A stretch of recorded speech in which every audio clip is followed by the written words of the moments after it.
Was being prepped for emergency surgery when my phone lit up. I begged my parents to watch my 6-month-old twins for one night. They told me I was a nuisance. A burden. They had tickets to Elton John with my sister. While I was being wheeled into an operating room, they chose a concert over their grandbabies. I survived. And 3 days later, I made a call that ended every rupee of support I had ever given them. You've ever been dismissed, used, or straight up abandoned by the people who were supposed to show up for you, this story is going to light a fire in your chest. Hit like, subscribe, and stick around, because this revenge isn't loud, it's life-changing. Used to believe family shows up when it matters. Not for the holidays, not for social media photos, but for the messy, inconvenient, middle-of-the-night emergencies that prove love is real. For most of my life, I tried to be that kind of son. I helped my parents financially. Paid their utilities more times than I can count. Cleared their credit card twice. Sent money when my dad's back flared up and he couldn't work. I never threw it in their faces. I just did it, because that's what family does. And then I became a father myself. Twins. A boy and a girl. Both born premature and tiny, and every day felt like a miracle. Sleep was a joke. Money evaporated into formula, pediatric appointments, and the kind of diapers that claim to last all night but never actually do. Still, I was happy. Exhausted, broke, scared, but happy. My relationship with my parents had always been lopsided. They took, I gave. They expected, I delivered. Growing up, approval was something to earn. As an adult, I mistook their neediness for closeness. When I started doing well in my career, the requests picked up. Small at first, then bigger. A down payment, a used car, help catching up on insurance. And when twins arrived, I hoped it would finally become mutual. I thought being grandparents would flip a switch. That they'd want to show up. Nanny was wrong. And they loved posting photos. Loved telling friends. Loved holding the babies when everyone else was around. But babysitting, helping overnight, canceling plans because one of the kids had a fever. Suddenly they were tired, busy, not feeling well. Or, my personal favorite, you young people need to figure it out yourselves. Fast forward 6 months. I had not slept properly in weeks. My partner had gone back to work part-time. We were tag-teaming feedings like a military operation. And then my stomach pain started. Dull at first, then stabbing. I pushed through it for days because, well, babies don't pause just because your appendix is plotting to explode. Night it hit full force, I doubled over while warming a bottle. I broke into a cold sweat and nearly dropped my son. My partner took one look at me and said, "We're going to the hospital." Emergency room.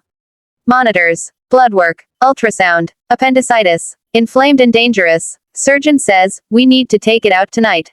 Not elective. Not tomorrow. Tonight." NWE had 2 infants and no overnight childcare. My partner could stay at the hospital or go home to the twins, she couldn't do both. Our usual sitter was out of town. So I did what any rational person would do. I called my parents, and it was around 6:30 p.m. I was in a curtained bay, IV in my arm, dry-mouthed and shaky. I explained everything. Emergency surgery. We need help. Just for tonight. Could you please come stay with the twins so my partner can be here when I wake up?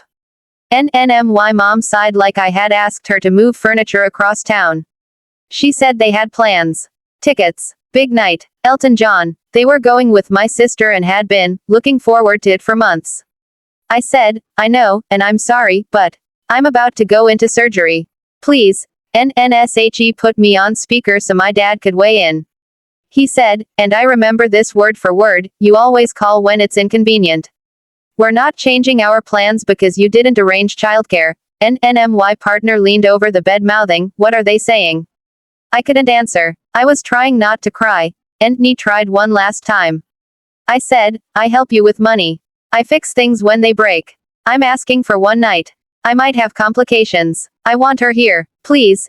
My mother said, "You're being dramatic. Appendixes come out all the time. Have her stay home. We'll see the babies this weekend.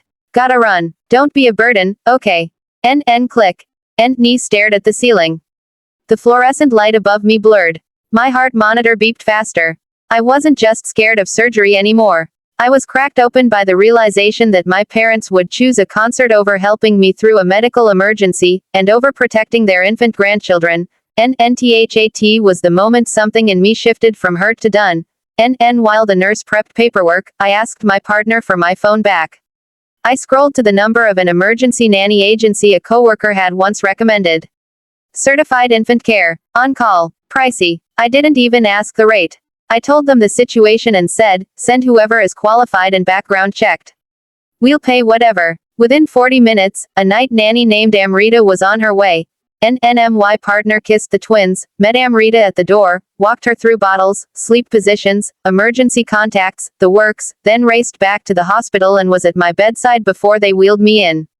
I remember squeezing her hand so hard my knuckles cracked. I remember thinking, my parents could have done this. They chose not to. Surgery went well. Appendix out. I woke up groggy, stitched, and furious in a way morphine could not dull. The next morning, while still in the hospital, I opened my banking app and scrolled through every recurring transfer I had set up to help my parents. Utilities. Loan assistance. A savings transfer I had arranged to quietly pad their retirement. Pause. Cancel. Close. Every single one. Then I drafted a message.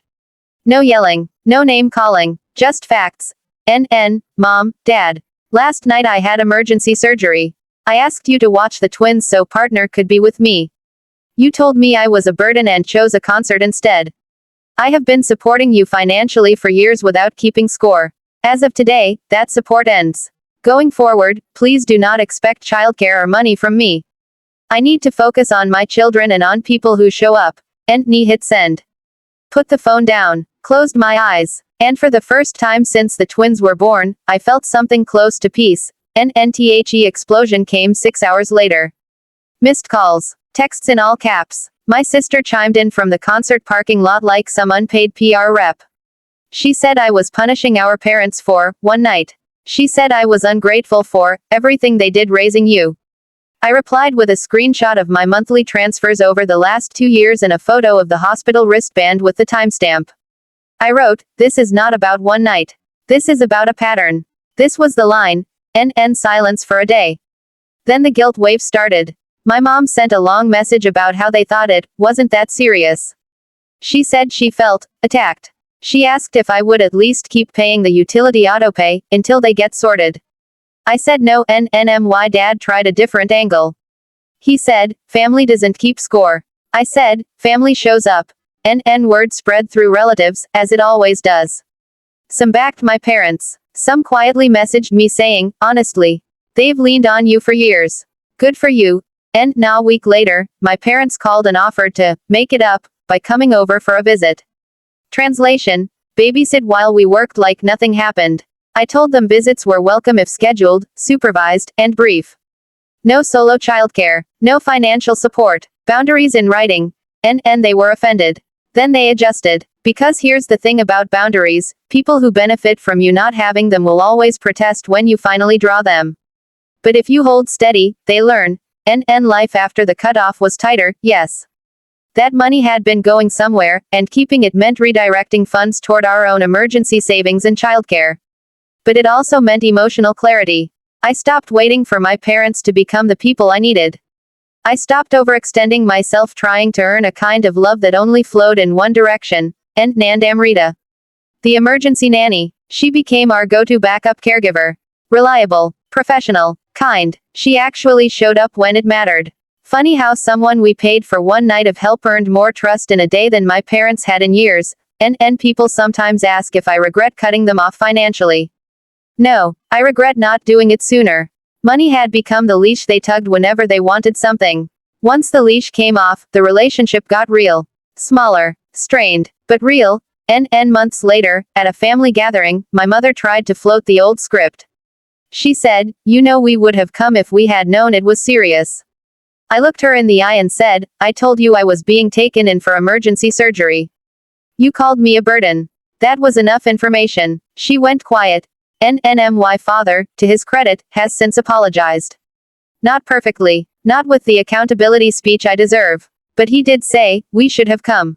That mate here's the real revenge, though. It isn't the money. It isn't the canceled transfers. It isn't even the shock on their faces when they realized they had to budget without me. The real revenge is living my life centered around the people who choose me back. My partner. My kids. The friends who took shifts after surgery. The nanny who saved the night. The community we built when blood family failed. And now don't always get to pick the family you're born to. But you do get to pick the family you build. Cutting off the money was a financial earthquake for my parents. Suddenly the safety net they took for granted was gone. Bills bounced. They called. I didn't cave. When they finally showed up ready to talk like adults, it was on my terms, respect, boundaries, no guilt bartering. Watching them realize that burden was the person keeping their lights on was the most power I have felt in years. Not because I hurt them, but because I stopped letting them hurt me. That is revenge the healthy way. People show you what you mean to them when helping you is inconvenient. Believe them. Set boundaries. Protect your energy for the people who come running when you're being wheeled into surgery, not the ones who are worried about missing a song. This story lit a fire in you. Smash that like button and drop a comment. Have you ever had to cut off family to protect yourself or your kids? I want to hear your story. And make sure you subscribe for more real-life Reddit revenge and karma stories every week.